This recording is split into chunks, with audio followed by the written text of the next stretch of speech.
নরসিংদীর রায়পুরা উপজেলার পলাশতলী ইউনিয়নের নগরকান্দা গ্রামের আব্দুল্লাহ ও তার দুই ছেলের ওপর মাদকাসক্ত দুর্বৃত্তরা গভীর রাতে পরিকল্পিত হামলা চালায়। পূর্বে পানিসেচ মোটর চুরির জের ধরে পরিকল্পিতভাবে এই হামলা চালানো হয়েছে বলে জানা যায়। আহত ভুক্তভোগীরা বর্তমানে আতঙ্কে জীবনযাপন করছেন। ভুক্তভোগীরা বলেন, গত ৬ মে গভীর রাতে মাদকাসক্ত দুর্বৃত্তরা পরিকল্পিতভাবে তাদের পানিসেচ মোটর চুরির উদ্দেশ্যে আসলে তারা বাধা সৃষ্টি করে, আর এতেই ক্ষিপ্ত হয়ে দুর্বৃত্তরা তাদের ওপর দেশীয় বিভিন্ন অস্ত্র নিয়ে হামলা চালায়।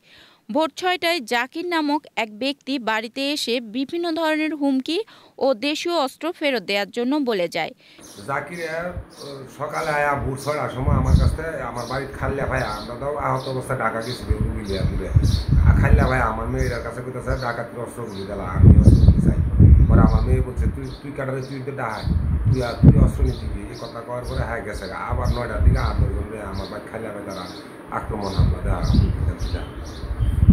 নিলয়, শাহাদাত ও মজনু সহ স্থানীয় এলাকাবাসী জানান, মাদকাসক্তদের অত্যাচারে অতিষ্ঠ এলাকাবাসী।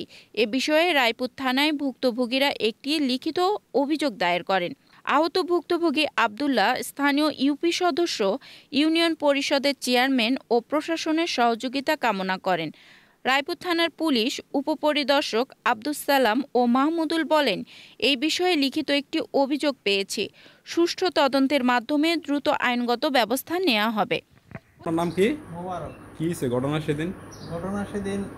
সুরে মোটর নিতে আসছিল, বাবা এই জায়গা থেকে ডাক দিচ্ছে। ডাক দেওয়ার পরে সুরে এদিক দেয় নিচে নামতেছে, আর ছোট ভাই যায় ধরে ফেলাইছে। পরে আমিও গেছি ধরতে, ছোট ভাই ধরে ডাক দিছে আর কি, যে ভাই ধরে পাইছি।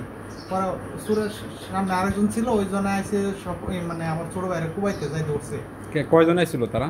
তারা এই জায়গায় ২ জন ছিল, আরো চকের মাঝখানে আরো কিছু লোক ছিল, আমি লাইট দেখতে পাইছি।